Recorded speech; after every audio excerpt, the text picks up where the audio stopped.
There's a truck sitting in short-term parking at Miami International Airport. Beat up. Dusty. Florida plates. It's been there since March. Nobody's coming back for it. Inside, nothing. No wallet. No phone. No registration. Just an empty cab and a layer of construction dust on the dashboard. Security footage shows a man walking through TSA that same night. Average height. Weathered face. Ball cap pulled low. He buys a ticket to Denver, goes through screening, and then he's gone. Not missing. Not hiding in a bathroom. Just gone. Here's what makes this different. That man, Daniel Cross, walked out of that airport with $162 million that didn't belong to him. Not from a bank. Not from some tech company. From a cartel. And 5 years later, the FBI still can't find him. The cartel, who has resources the FBI doesn't even want to think about, can't find him either. No one can. This wasn't a hacker in a basement. It wasn't some cartel insider with connections. It wasn't a crew of thieves with fake IDs and offshore accounts ready to go. It was a surveyor. A guy who measured land for a living. Quiet. Forgettable. The kind of person you'd pass on a job site and not remember 5 minutes later. And somehow, he saw something no one else did. He spent 4 months planning. He moved money through 15 countries, 23 banks, and more cryptocurrency exchanges than the feds could track. Then he walked into an airport, bought a ticket he never used, and vanished. The money, gone. The man, gone. The trail doesn't exist. If you want to see how someone this invisible pulled off something this impossible, hit that like button right now. Because this isn't just a story. It's a blueprint. And the people who miss stories like this, they're always the ones asking, why didn't I hear about this sooner? Don't be that person. Subscribe. Let's go. Daniel Cross was 42 when he disappeared. 15 years he'd been doing surveying work in South Florida. Measuring property lines. Confirming elevations. Making sure construction projects didn't bleed onto land they didn't own. It's boring work. The kind of job where you show up, do the math, file the paperwork, and leave. Nobody remembers your name. Nobody asks what you think. And that's exactly how Daniel wanted it. He drove a pickup truck that had seen better days. Lived in a rental house in Coral Springs. Nothing special, just a place to sleep. Paid cash when he could. Kept his head down. Didn't make noise on social media. Didn't make noise anywhere. If you passed him on a job site, you wouldn't look twice. Sun-creased eyes. Calloused hands. The kind of tan you get from necessity, not leisure. He looked like every other guy who worked outside for a living. But here's the thing about surveyors. They spend a lot of time waiting. Waiting for weather to clear. Waiting for contractors to move equipment. Waiting for concrete to cure before they can take measurements. Most people would get bored. Scroll their phone. Zone out. Daniel watched. He watched who came and went. He watched which cars showed up at which times. He watched how people talked, how they moved, what they did when they thought no one was paying attention. He didn't just measure land. He measured people. And he understood something most people don't. Systems are everywhere. Money moves through systems. Information moves through systems. People follow patterns, and patterns have gaps. If you know where to look, you can find the gaps. Daniel grew up in San Diego. Close enough to the border that cartel activity wasn't something you saw in movies. It was something you heard about in the neighborhood. Someone's cousin got mixed up in something. A business down the street that didn't make sense. Conversations that stopped when you walked into a room. He learned early how to read the room. How to recognize when something wasn't what it seemed. How to stay out of the way. And more importantly, how to be forgotten. Because being forgotten is freedom. You don't have to run if no one's chasing you. You don't have to hide if no one's looking. You just have to be the kind of person people's eyes slide right past. For 15 years, that's what Daniel was. He showed up to job sites, did his work, got paid, went home, kept his life small and his footprint smaller. No one knew what he was capable of. Not his drinking buddies, the few he had. Not his landlord. Not the construction managers who hired him again and again because he was reliable and cheap. None of them knew that Daniel didn't just understand land. He understood how money worked. Where it pooled. Where it moved. Where it became vulnerable. And in March, after 4 months of planning, he proved it. But before we get to that, you need to understand the world he walked into. Because this wasn't just about stealing money. It was about stealing it from people who don't forgive. South Florida is a machine built for moving dirty money. You've got proximity to Latin America, international banks that don't ask too many questions, and an appetite for real estate that never stops. By the 2020s, cartels had figured out the game. They weren't just smuggling drugs anymore, they were industrializing the cleanup process. And construction was perfect for it. Think about it. A building project costs $400 million. That money flows through dozens of contractors, subcontractors, suppliers, consultants. Every invoice is layered. Every payment splits into 10 smaller payments. The complexity isn't a bug, it's the feature. You can funnel drug money into concrete, steel, labor costs, and it comes out the other side looking clean. Legal. Legitimate. The project Daniel landed was one of these. Mixed-use development in Fort Lauderdale. Luxury condos. Retail space. A boutique hotel. Big enough to justify the costs. Flashy enough to attract investors who didn't look too close. Daniel got hired through normal channels. The contract was straightforward. Survey multiple parcels, confirm elevations, handle boundary work. The pay was slightly better than usual, but not suspiciously so. He showed up, did the work, kept quiet, and then he started noticing things. Every Friday afternoon, the project manager, a guy named Hector, had visitors. 2 men. Expensive clothes, but not flashy. The kind of expensive that whispers instead of shouts. They'd meet for 20 minutes. Never longer. And after they left, Hector would spend hours on his computer, making calls, speaking in rapid Spanish with a formality that didn't match casual conversation. Daniel had heard that tone before. Growing up near the border, you learn to recognize it. The careful words, the euphemisms, the way someone's voice changes when they're talking to people who don't tolerate mistakes. One Friday, Hector got called outside. Equipment malfunction. Something about a crane. Daniel was walking past the construction office. Door was cracked open. His surveying gear gave him a reason to be anywhere on site, and he'd gotten good at moving through spaces without being noticed. On Hector's desk, half covered by blueprints, was a ledger. Not a spreadsheet. Not a digital file. An actual book. Handwritten entries. Daniel looked at it for maybe 15 seconds. That's all he had before he heard voices coming back. But 15 seconds was enough. It was a parallel accounting system. The real numbers. The ones that didn't go into the official reports. Money coming in from banks in Miami. Moving through shell companies in the Caymans. Cycling through cryptocurrency exchanges. Then funneling back into construction expenses, clean and legal. The cartels had built a Byzantine network. Money never stayed in one place long enough to raise flags. It was constantly moving, splitting, recombining. But Daniel kept watching. And over the next few weeks, he found something. A bottleneck.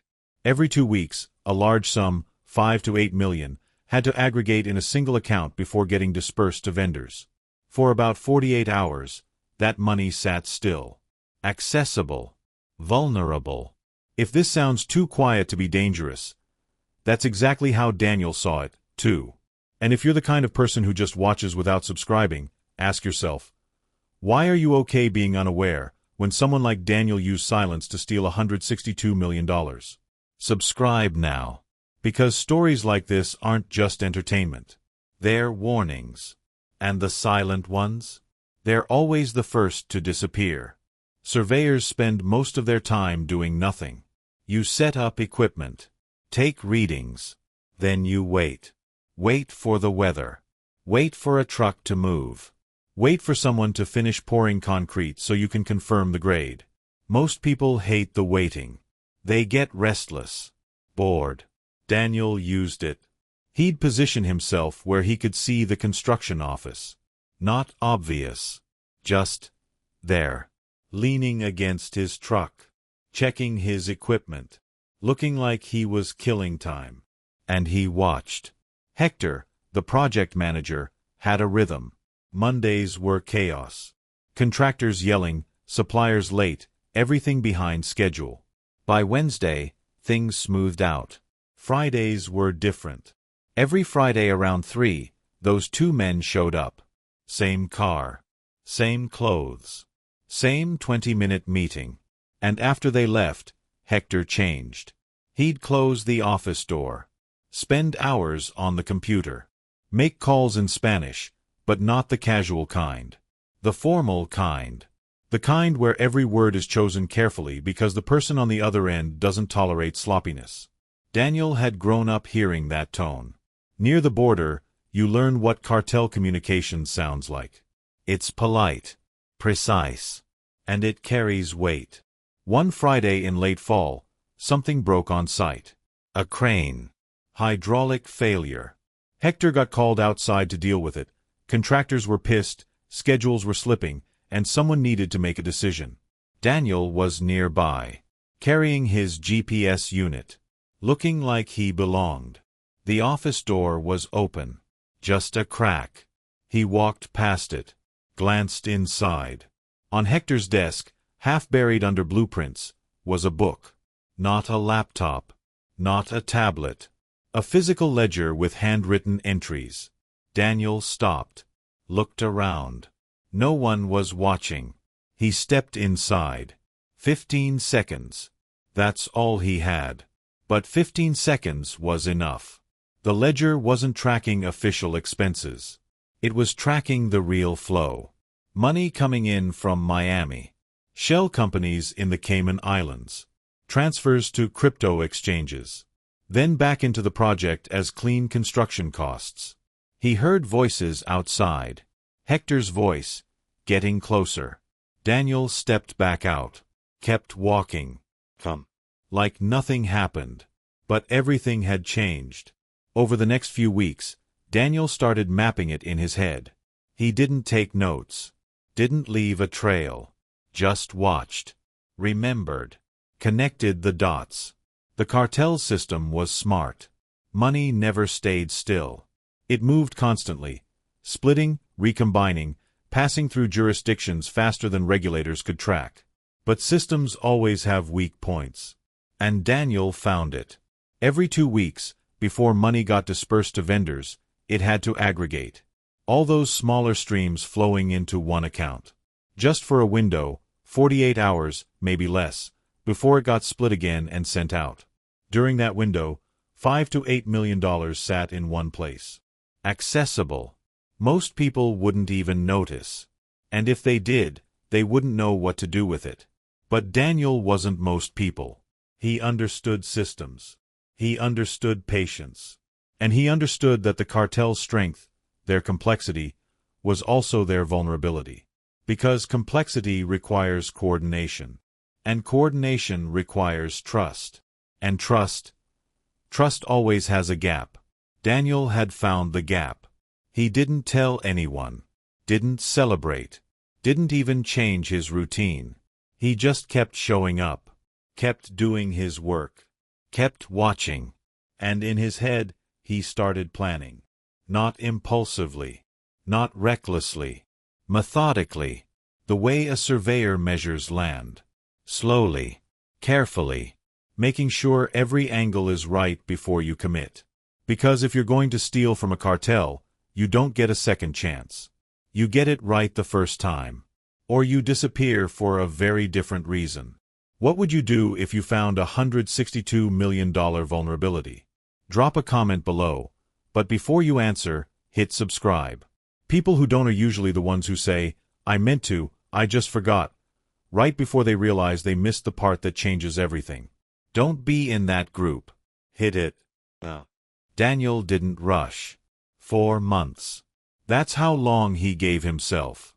Not because he needed that much time to figure out the technical side. He could have done that in weeks. But because rushing gets you killed. The cartel wouldn't just notice if money disappeared. They'd respond. Fast. Violent. And they wouldn't stop until they found who did it. So Daniel couldn't just steal the money. He had to become someone else. Someone who didn't exist. Someone they couldn't find even if they tried. He started with an identity he'd almost forgotten about. Years earlier, during his divorce, Daniel had spent a few months in Colorado. Things were messy. He'd needed space. Needed to disappear for a while without actually disappearing. So he'd started using his middle name. And his ex-wife's last name. Nothing official. Just informal documents. A bank account. A driver's license that he'd kept for emergencies. He never closed that account. Never threw away that license. And now, those threads, those small, forgotten pieces of a life he didn't live, became the foundation. He opened more accounts under that name. Spread them across different banks. Small deposits. Nothing that would raise flags. Just enough to make the identity look real. Then he went deeper. Cryptocurrency wasn't new to him. He'd been watching it for years. But now he studied it like his life depended on it. Because it did. Bitcoin was traceable. The feds could follow it if they knew what they were looking for. But there were alternatives. Privacy-focused coins like Monero. Mixing services that scrambled transactions until they were impossible to track. He learned how to tumble funds. How to break large amounts into smaller pieces. How to move money through exchanges in different countries, each with different regulations, different oversight. He researched extradition treaties. Found countries where cooperation with U.S. law enforcement was slow or non-existent. He studied their real estate markets. Figured out where cash was king. Where you could buy property, live comfortably, and never answer questions about where your money came from. But the hardest part wasn't the money. It was the cartel. Because they weren't just dangerous. They were smart. They had informants. Surveillance networks. People embedded in banks, in law enforcement, in places you wouldn't expect. If Daniel made one mistake, one transaction that stood out, one phone call to the wrong person, one moment where someone remembered his face, it was over. So he studied them the way he studied the land. He learned their patterns. Who moved money. Who had access to the accounts. When they checked balances. When they didn't. He figured out where their security was tight. And where it got lazy. Because even the most careful organizations get comfortable. They start trusting their systems. Start believing nothing can go wrong. And that's when the gaps appear. Daniel also started preparing himself mentally. Because once he did this, there was no going back. No returning to his rental house in Coral Springs. No more job sites. No more quiet, invisible life in South Florida. He'd be gone. Permanently. And he couldn't tell anyone. Couldn't say goodbye. Couldn't leave a note or make a call or send a message years later just to let someone know he was okay. He had to be willing to cut every tie. Every connection. Every piece of the life he'd built. Most people can't do that. They think they can. They imagine themselves disappearing, starting over, living free. But when it comes down to it, they hesitate. They hold on to something. One phone. One email. One person they trust. And that's what gets them caught. Daniel understood this. He'd been practicing invisibility for 15 years. He knew how to let go. So he didn't hesitate. He planned every step. Every transfer. Every movement. Every backup plan if something went wrong. He treated it the way he treated surveying. Measure twice. Cut once. Check your work. Make sure the angles are right. Make sure the foundation is solid. Because if you're off by even a degree, the whole thing collapses. And in this case, collapse didn't just mean failure. It meant death. By the time March rolled around, Daniel was ready. He knew the exact date the money would aggregate. He knew how long it would sit. He knew which accounts to hit, in which order, and how to move the funds fast enough that by the time anyone noticed, it would already be too late. He'd built a ghost. And now it was time to let that ghost walk. Tuesday, March. Daniel checked the account one last time. The money was there. $162 million. Sitting in one place. Waiting to be dispersed. He had 36 hours. Maybe less. He didn't sleep that night. Didn't need to. His mind was clear. Everything was already planned. Every step mapped out. Every contingency accounted for. All he had to do now was execute. He started just after midnight. The first transfer went through. $4 million. Just under the threshold that would trigger an automatic alert. Routed to a bank in the Bahamas under a shell company name that existed only on paper. Then another. $3.2 million. Different bank. Different country. Then another. He wasn't draining the account all at once. That would have been obvious. Instead, he was slicing it. Carefully. Methodically. Like a surgeon removing pieces so precisely that the body doesn't realize it's bleeding out until it's too late. Each transfer moved to a different jurisdiction. Luxembourg. Singapore. Malta. The Caymans. From there, the money split again. Smaller amounts. Harder to trace. Some went into cryptocurrency exchanges. Bitcoin first, then immediately converted to Monero, untraceable, anonymous. He ran it through mixing services that scrambled the transactions until even the blockchain couldn't follow the trail. Other portions went into real estate. Cash purchases under names that didn't exist. Properties bought and sold within hours, creating false trails that led nowhere. By dawn, the money had touched 15 jurisdictions and 23 banks. And Daniel was already moving. He left his rental house the way he'd been living in it, like he was never really there. No photos. No documents. Nothing personal. He drove to Miami International Airport in his beat-up truck. Parked it in short-term parking. Left the keys in the ignition. Inside the terminal, he bought a ticket to Denver. Paid with a credit card tied to his real name. The one everyone knew. He went through TSA. Security footage caught him, ball cap, weathered face, carrying nothing but a small backpack. Then he walked to a different terminal. And bought another ticket. Different airline. Different destination. Paid cash this time. No record. No trail. The Denver flight left without him. His seat stayed empty. By the time the cartel realized what had happened, Daniel was already gone. The money had vanished into the fog, fractured into hundreds of smaller accounts. Some converted to assets that were immediately liquidated. Others sitting dormant in jurisdictions that didn't cooperate with U.S. investigations. The FBI got involved within hours. They saw the scope immediately. This wasn't random. This was someone who knew the system inside and out. But there was nothing to follow. No IP addresses. No digital fingerprints. No witnesses. Just a truck in an airport parking lot. And security footage of a man who walked into a terminal and never came out. The cartel's response was worse.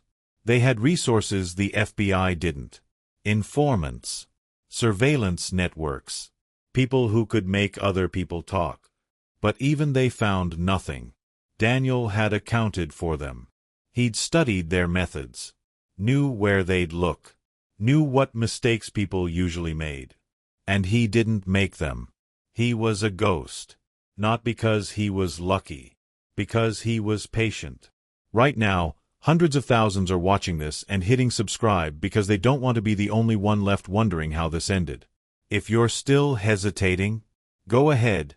Check the comments. You'll see people regretting not subscribing sooner. Or worse, pretending they meant to. Be honest. If you're watching this deep into the story, why wouldn't you? The FBI put together a task force within 24 hours. 50 agents. financial crimes specialists, cyber investigators, people who'd spent their careers tracking money through the darkest corners of the global banking system. They knew immediately this wasn't amateur hour. Whoever did this understood cartel operations, understood cryptocurrency, understood how to move money through jurisdictions fast enough that by the time one country's regulators noticed, it was already gone. They tore apart Daniel's life looking for clues. His rental house in Coral Springs gave them nothing. No documents, no hard drives, no receipts or notes or anything that pointed to where he'd gone or what he'd planned. It looked like a place someone had been living temporarily, waiting to leave.